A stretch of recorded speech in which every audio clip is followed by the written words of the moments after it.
Hare Krishna. Hare Krishna. Okay. Well, Nama Om Vishnu Padaya Krishna Prasthaya Bhutale Srimate Bhaktivedanta Swamin Iti Namine Namaste Saraswati Deve Gauravani Pracharine Nirvishesha Shunyavani Paschatya Deshatarine Vancha Kalpatarubhyascha Kripa Sindhubhya Evacha Patitanam Pavanebhyo Vaishnavebhyo Namo Namaha. Jai Shri Krishna Chaitanya Prabhu Nityananda Shri Advaita Gadadhar Shivasadi Gaura Bhakta Vrinda Hare Krishna Krishna Krishna Hare Hare Hare Rama Rama Rama Hare Hare. Hare Krishna. Yes, as announced, our topic is cows, cow care. Just a little bit. So, some of you were here in, what was it, March, when I was last here and we started this seminar. Who was here in March? You were here. Okay. Well, all right. I think I won't start over. We started back then, and I think we, more or less, we discussed the first 2 chapters of this book. This is a book which I've written it's come out almost 3 years ago now, beginning of 2020, and it was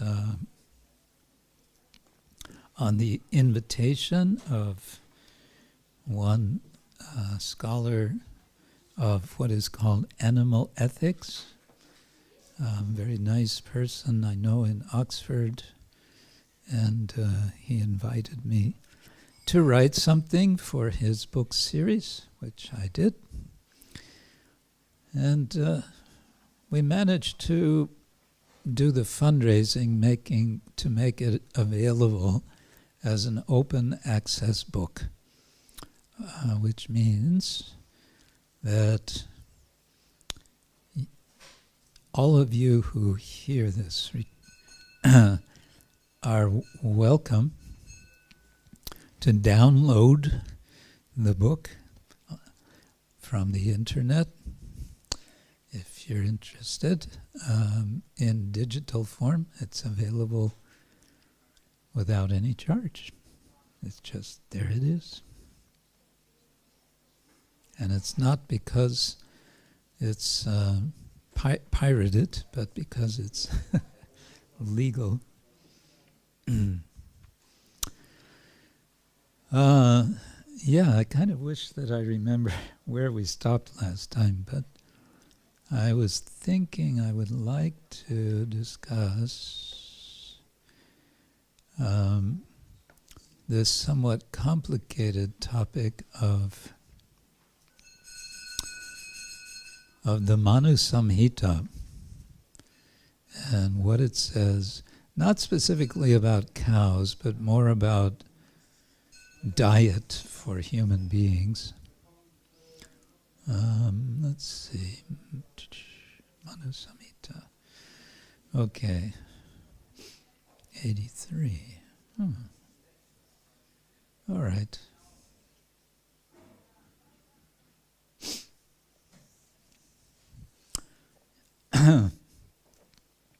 So one of the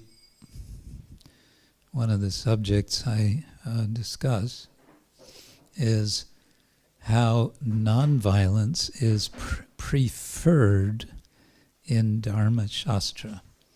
So one of the genres, one of the many types of what we call broadly Vedic literature, whether nigama or agama. Dharma Shastra would be considered, what would it be? Well, it's generally smriti, so I guess agama. But then again, I don't know. It's one or both. But there's various books or works that are called Dharma Shastra, and these Dharma Shastras are very much where you find the rules, the laws, the do's and the don'ts of Vedic society.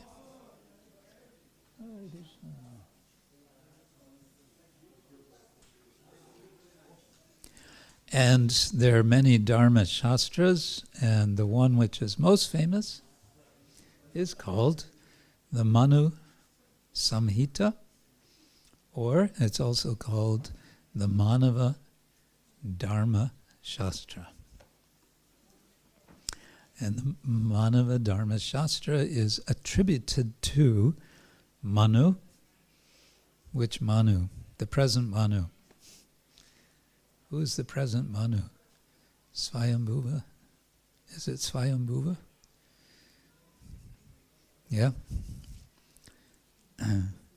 Madhyana Lila knows. She's studied this carefully.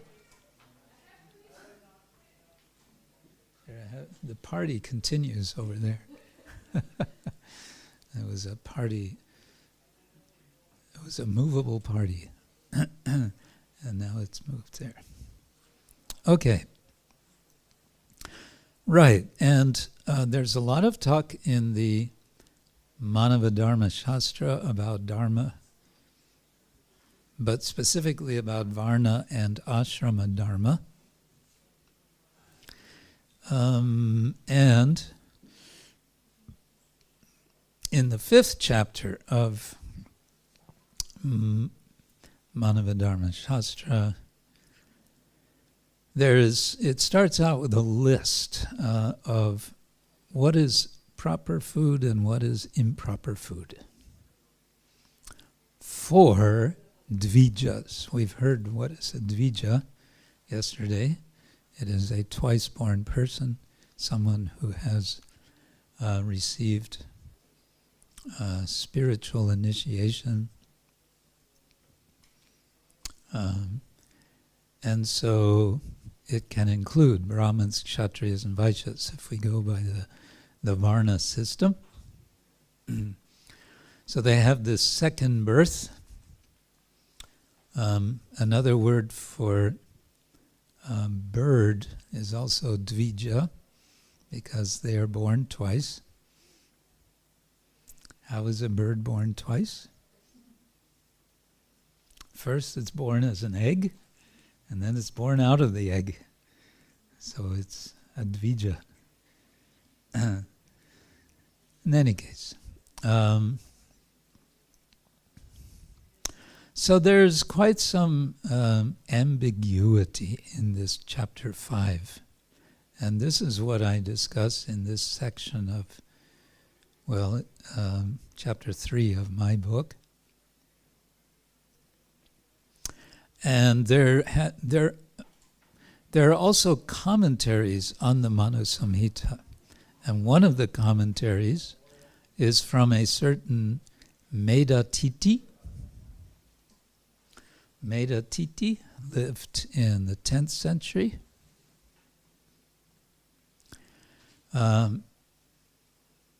And I mention here that Medatiti was puzzling over this 5th chapter, how to understand it. Because it seems to say one thing, and then it seems to say the opposite, and then again it says this, and then again it says that. So what's going on? So I've quoted, let's see what it says. Okay, quote, "To perform sacrifices, Brahmins may kill sanctioned animals and birds. as also to feed their dependents.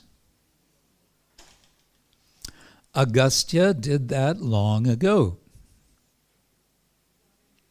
For at the ancient sacrifices of seers and at the soma offerings of Brahmins and Kshatriyas, the sacrificial cakes were prepared with the meat of permitted animals and birds. Okay, so it's saying it's okay to offer certain animals, sanctioned. That means specific animals it's allowed to offer in sacrifice. And it gives an example of someone who did this in the past, Agastya, the sage Agastya. So since he did it, in effect, what it's saying is, he did it, so it must be right. We cannot say that it's wrong if this great sage of the past was offering animals. And this is something that also Srila Prabhupada would make essentially this point. He didn't refer specifically to this, but he would make this point that in the Vedas there are prescriptions for rituals, for sacrifices, in which animals are ritually immolated. They're ritually killed. And this is criticized by Buddhists, by Jains, and they therefore reject Vedic literature. So Prabhupada would say, he didn't say it like this, but they're throwing the baby out with the bathwater, basically. And we cannot, sort of the ground rule of our tradition is you cannot reject the Vedas. Vedas are revelation, they are authoritative. It doesn't mean we follow everything that's in the Veda, but we respect it and we recognize certain prescriptions are for certain people in certain circumstances. That's all. So, I have a footnote here. Let's see, what is this for? Yeah. So, Manu lists foods as being either pure or impure. And I mention in a footnote, noteworthy here is the non-inclusion of bovine animals as forbidden food. In other words, it doesn't say that you cannot kill and eat cows and bulls. It doesn't say that. At least not here in this list. While the specification of certain forbidden animals, such as single-hoofed animals and several types of birds, suggests that other animal flesh of animals not listed was permitted for such persons' consumption. So it was okay, apparently, to eat certain animals which are not mentioned as being forbidden. It's kind of a double negative. Let's see. Countering the idea that the absence of bovines in the list of forbidden food indicates its allowance,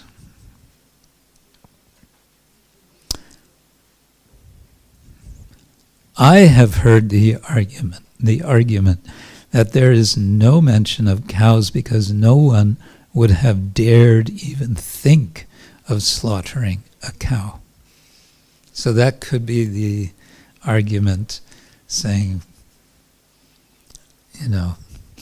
there's no mention of cows. Of course not. Who would dare to even think of such a thing?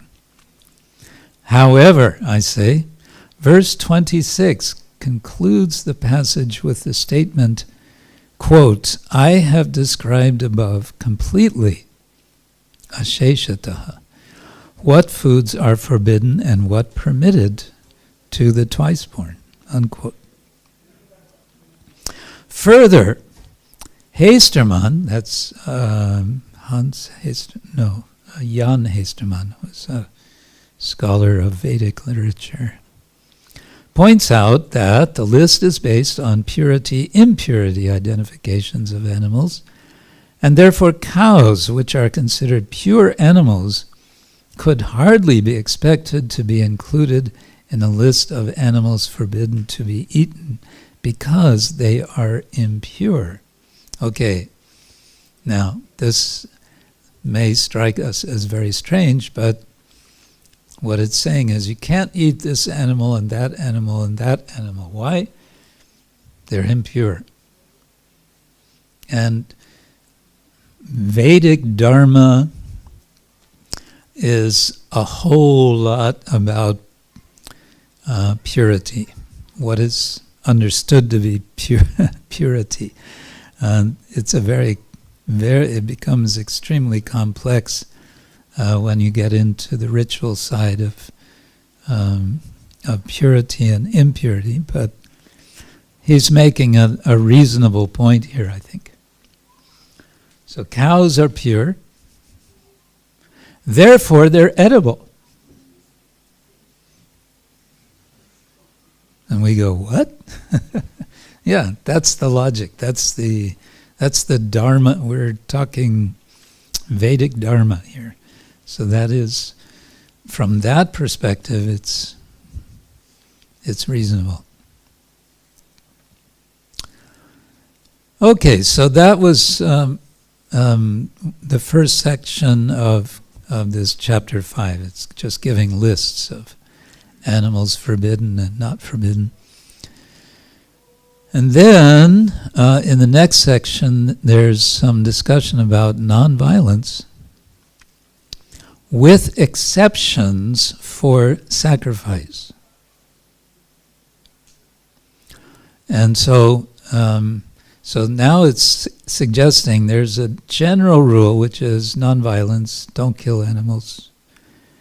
But there are exceptions. What are the exceptions? Well, there are sacrifices, and we heard before, Agastya was killing animals in sacrifice, and we can't judge him as wrong because he's Agastya Muni. So like that, it's respecting that tradition.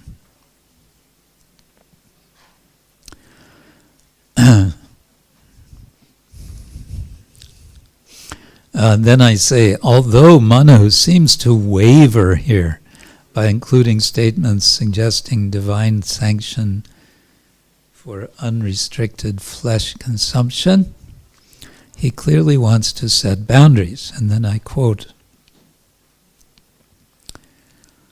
and there's a quote within the quote. The quote within the quote is, the sacrifice is the reason for eating meat, quote unquote.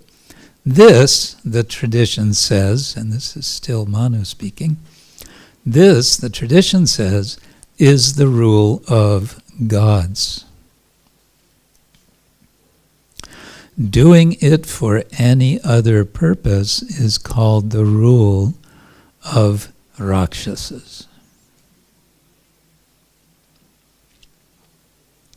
So, okay, now he's saying there's two rules. If you're a Rakshasa, hey, no problem. You're a Rakshasa. That's your species. Go ahead. Eat as much of anything that you want. It's your dharma.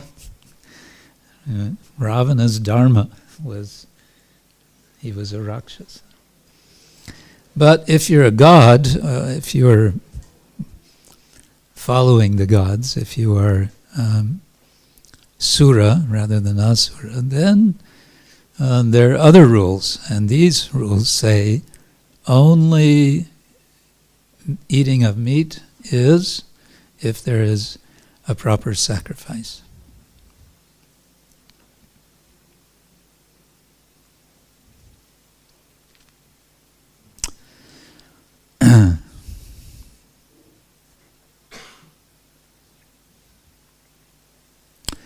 Okay, then Manu also warns. He says, except in a time of adversity, in a time of trouble, a twice-born man who knows the rules must never eat meat in contravention of the rules.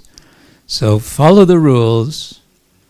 You have no excuse to not follow the rules unless times are disturbed. Then that's called apad dharma. Apad dharma is dharma in troubled times, when the rules get adjusted. That's the system. So he's saying is, unless it's apad dharma, you have to follow the rules, and so only eat meat if it's from a sacrifice. That's all. If he eats meat, if someone eats meat in contravention against the rules, after death, he will be eaten forcibly by those very animals. Nice.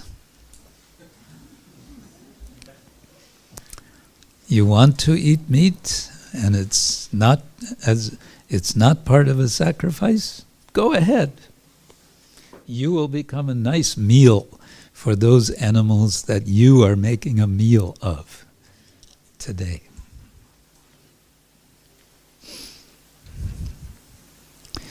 Okay, and now comes another affirmation of sacrifice in ritual, sacrifice of animals in ritual sacrifice. Manu says,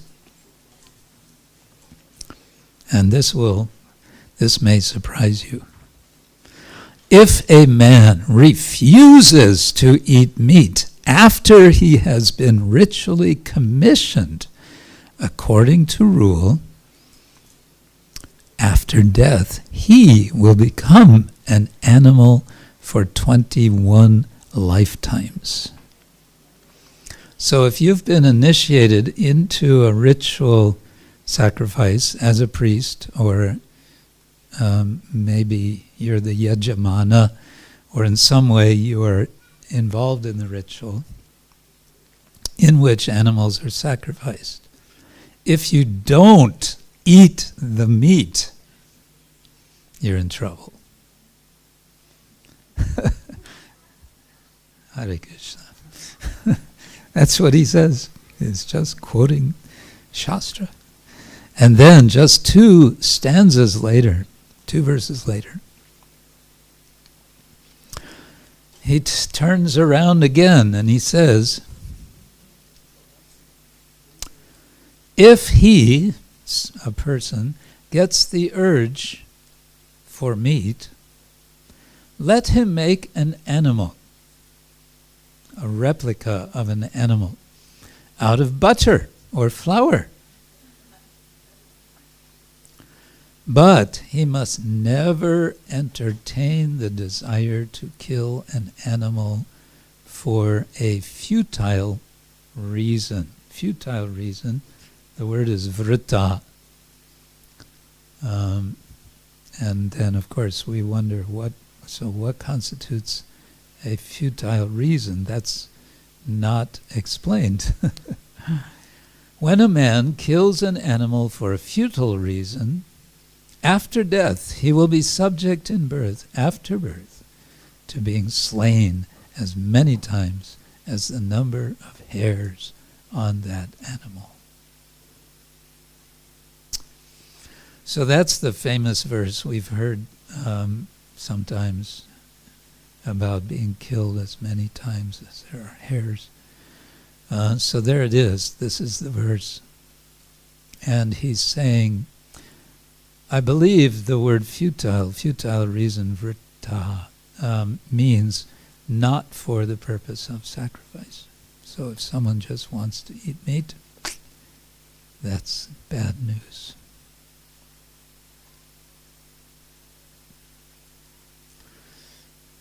Okay, now we can ask Manu.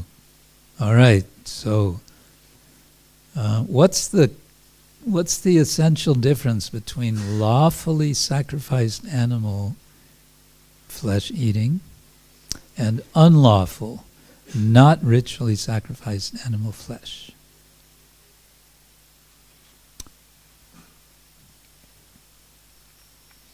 And the answer is suggested that there's an assurance that the mantras of the Vedic text have the power to consecrate an animal for sacrifice, thus inoculating, in other words, making it vaccinated. I know that's become a dirty word, but vaccinated against actual harm. Here's the quote: when a killing, himsa, is sanctioned by the Veda and well established in this mobile and immobile creation, it should be regarded definitely as a non-killing, ahimsam eva. For it is from the Veda that the law, dharma, has shined forth. So this is hard for us to get our heads around, this logic of dharma. It's in effect saying, because it's dharma, it is proper. And therefore, if it's done in following the rules of the dharma, then even it may look like it's himsa, which means violence, it's actually not.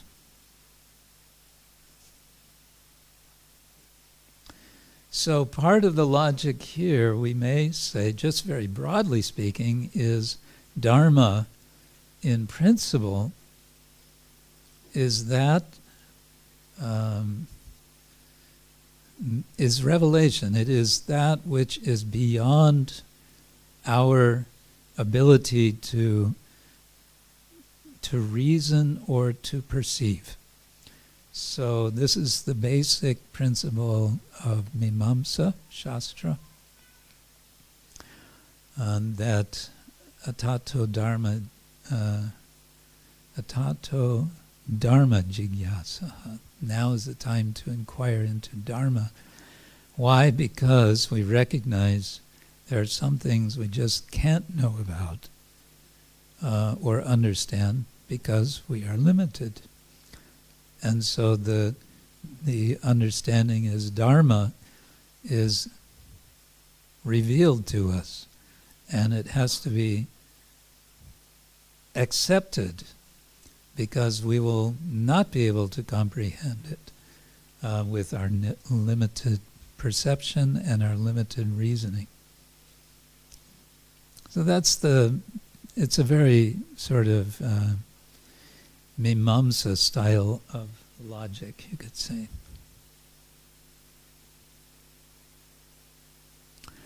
And there's a verse now which explains what is so much different between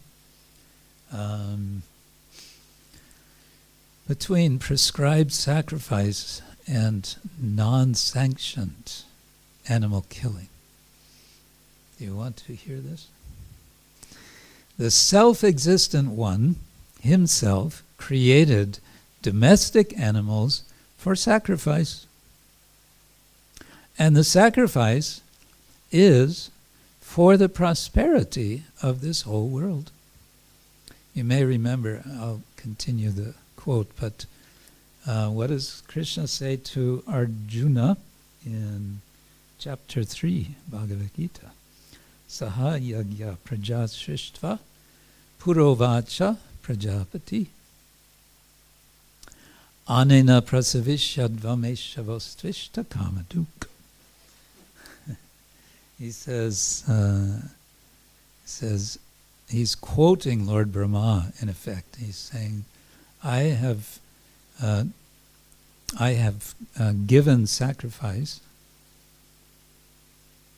along with the praja, all of the creatures of this world. So I created the creatures, and with them, saha, I created the process of sacrifice. And by following this, prasavishadvam eshavaha astu ishtakamaduk. All things desirable will come. All abundance will be available. Okay, so again this quote, the self-existent one himself created domestic animals for sacrifice. And the sacrifice is for the prosperity of this whole world. Within the sacrifice, therefore, killing is not killing. When plants, domestic animals, trees, beasts, and birds die for the sake of a sacrifice, they will in turn earn superior births. Yeah, incidentally, it's also considered, if there's a substitute like just grains instead of animal, that's also killing. It's still, yeah. But it continues. When a twice-born man who knows the true meaning of the Veda, Veda Tattvar Tavit, kills animals for these purposes, he leads himself and those animals to the highest state, Uttamang Gatim. So there's often like this in Shastra that, and you see it repeatedly in Bhagavad Gita, if X, then Y. If this condition is met, then that condition will follow. So here it's saying if, or when, a twice-born man, knowing the true meaning of Veda, kills animals for these dharmic purposes, it's good. He and the animals will be elevated. Now, all of this, of course, we understand from our acharyas and from the Bhagavatam. All of this doesn't apply for us. We're in the age of Kali, and in the age of Kali there are not such qualified Brahmins who know the purpose and so on. We don't have Veda Tattvar Tavit. And if we have Veda Tattvar Tavit, if we have someone who knows the purpose of the Veda, and this could be a reasonable question, why would they want to kill animals? Right? Because they know the purpose is to be elevated, not just in some material ways, which is what's being described, but in a ultimate sense. Okay, so you see, it's kind of one might want to say that Manu is waffling. He's saying this, and then he seems to be saying that. So what is really going on here? Well, it can be suggested that there are sort of coexisting simultaneously two moralities. One morality can be called a ritual morality.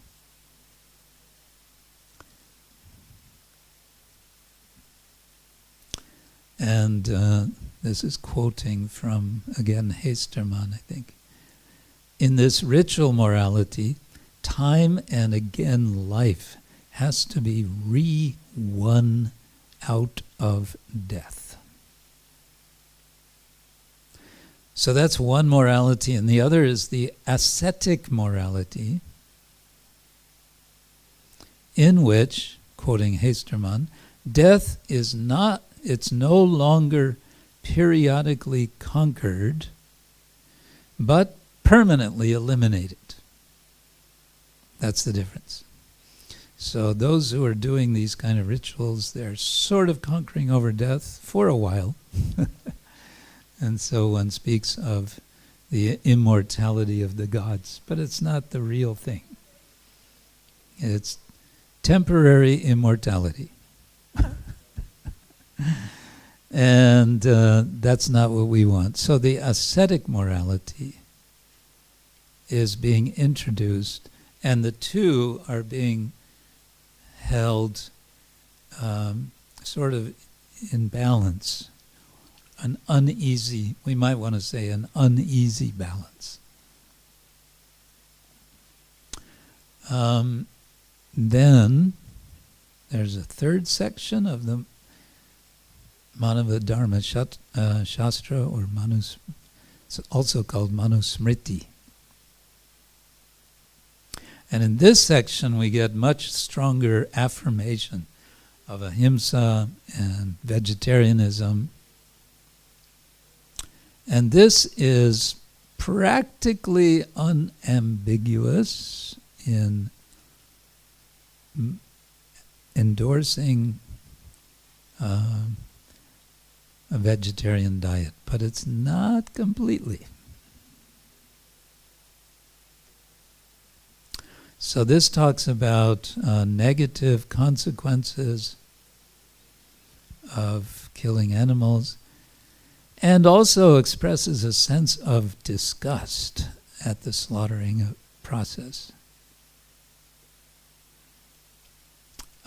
And it quotes this verse, the man who, and you may know this, the man who authorizes, the man who butchers, the man who slaughters, the man who buys or sells, the man who cooks, the man who serves, and the man who eats. These are all killers.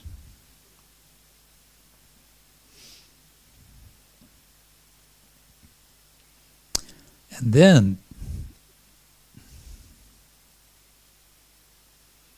there's a emphasis on the difference between this ritual morality and this ascetic morality.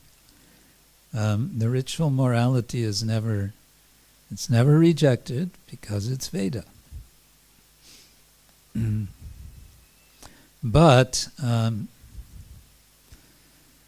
Manu emphasizes the benefit of completely abstaining from meat. He compares it, let's see, the text equates, yes. It's as good to completely abstain from meat as it is to perform an Ashvamedha Yajna every year for 100 years. Now, Ashvamedha Yajna involves the sacrifice of a horse, and I think also other animals. So that would be 100 horses sacrificed. And this says if you completely abstain from eating meat, you're doing equally, it doesn't say better, it says equally to this 100 years of annual Ashvamedha Yajna, horse sacrifice.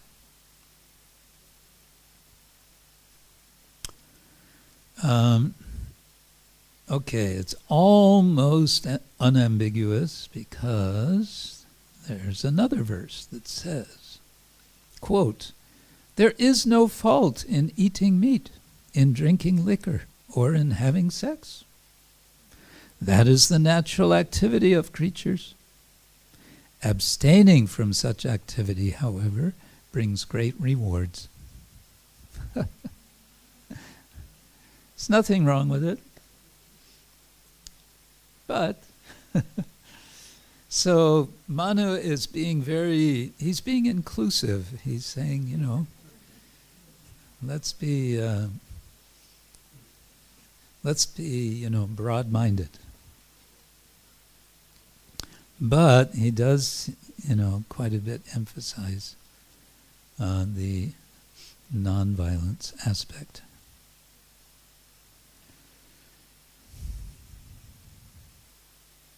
Yeah, and so the sense that seems to come out is the Manu Samhita is a kind of it's a reference book, and it's something you can sort of take out from what you like. Shri Shri Prahlad Lakshmini Singhadev Ki Jai.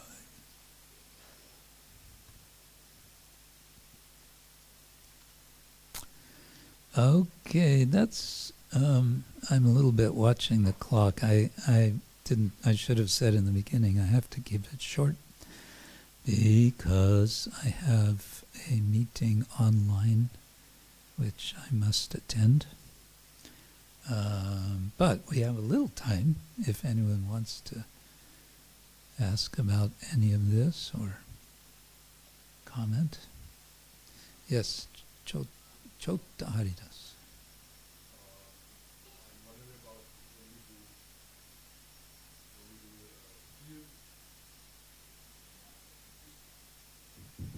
When we feud with animals who are disturbing, like plants, killing plants, Oh, this always comes up about the slugs.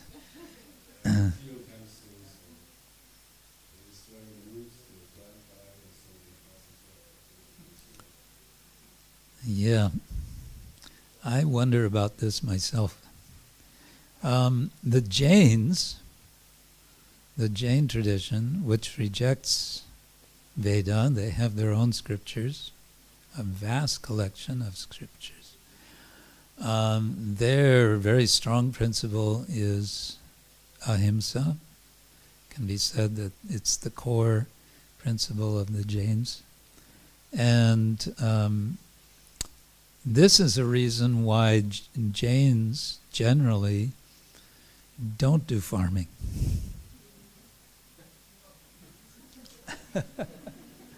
Because they say, there's so much violence. You're just plowing the field, right? Is so many entities may be killed.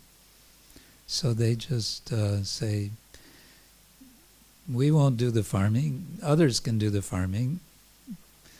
Yeah, well, if somebody else is doing it and I'm buying their food. The question really gets down to, for us, I would say it's a matter of how can we minimize violence and still stay alive. And it's an ongoing thing to, try to work out. There's never a sort of simple formula.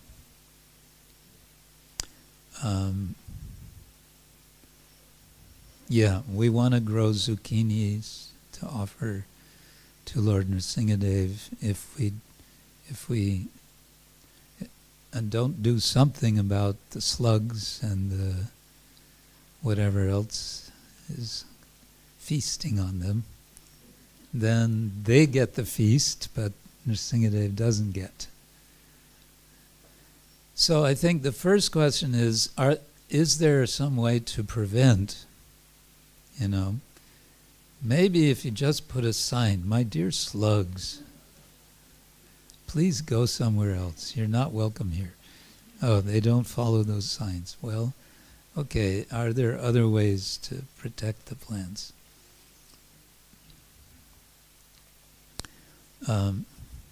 Sometimes Prabhupada spoke quite strongly when someone asked, what do we do about the rats?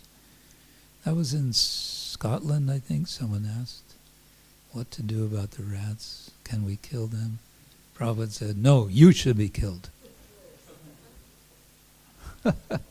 So I think that, okay, so let's stop and think, what do we do? How do we manage? So I can't really give a definite answer.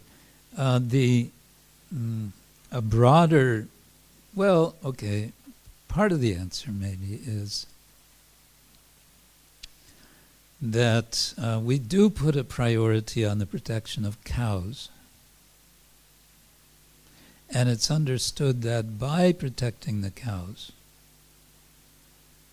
because the cows in particular represent or embody Bhumi Devi. And we heard also yesterday, Bhumi is Bhu Devi, is one of the consorts of Vishnu. So by protecting the cows, we are worshipping Bhu Devi. And through the protection of cows, worship of Bhu Devi, we are positioning ourselves appropriately in relation to all of nature. By protecting cows, we cultivate the consciousness through which all of our actions in relation to nature, the relation to environment, will be appropriate. And with, how did I say it? Because of the right perspective based on protection of cows, we'll get intelligence how to minimize our damage on the environment. I would put it like that. That's the theory. Theory is one thing, practice is another when you're out on the field, isn't it? These challenges are there. Maybe you have to make a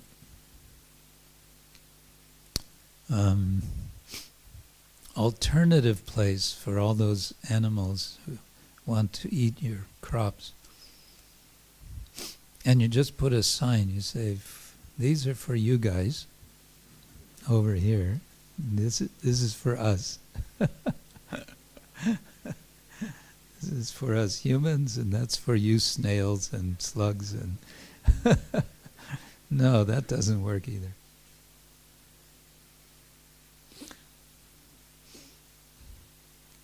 Yeah, that's all I can say. It's difficult. You become very conscious when farming that actually it's quite a violent process, isn't it? Yeah.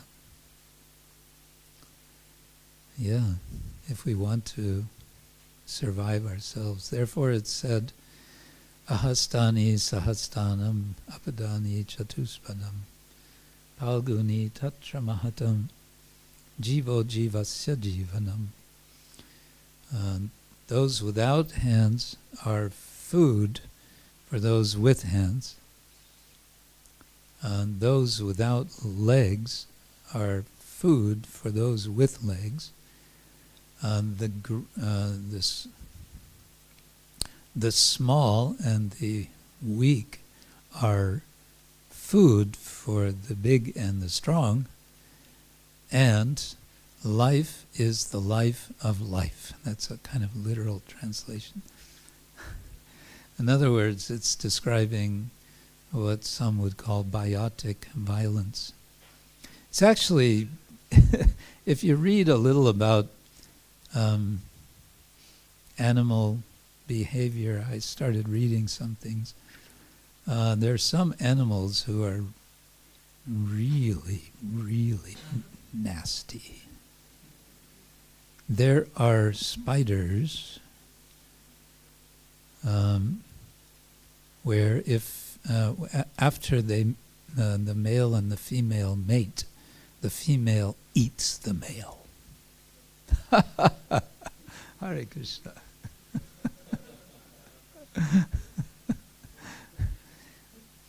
But then there's the males know that there's that danger, and so they have ways of tricking the female.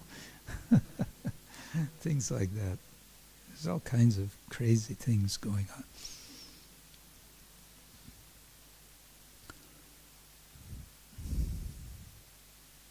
Akila, you wanted to ask something?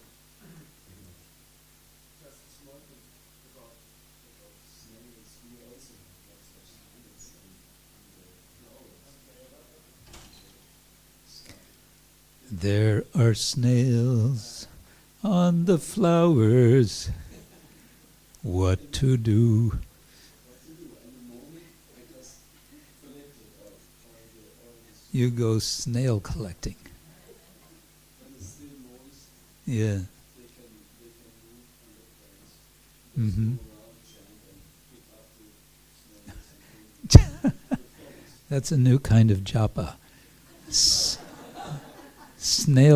Snail collecting japa.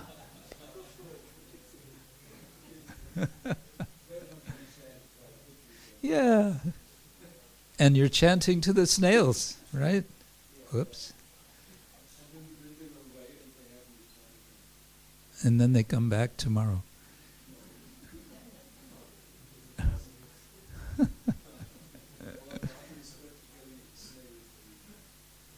Practically snail-free. You can advertise. We are a snail-free farm. Snail-free garden.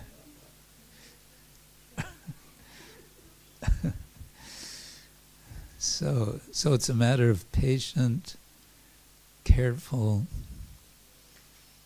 snail collecting japa. Yeah.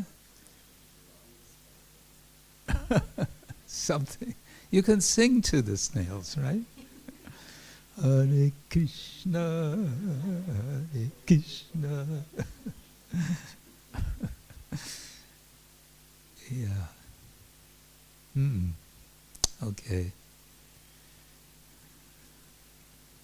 Well, I am sorry this is kind of, I left you with just this somewhat complicated topic, but that's kind of what I can offer for you today. I don't know if we have another session the next days. I don't think so. I think we have other more fun things. Like, what is it? This afternoon? Sankirtan Bliss. Sankirtan Bliss is coming. So stay tuned for Sankirtan Bliss. And yeah, I have to stop now. I have a meeting of the editorial review panel of the BBT. We are reviewing the editing of Srila Prabhupada's books, and it's a long process. Hare Krishna. Thank you all. Srila Prabhupada ki jai. Hare Krishna.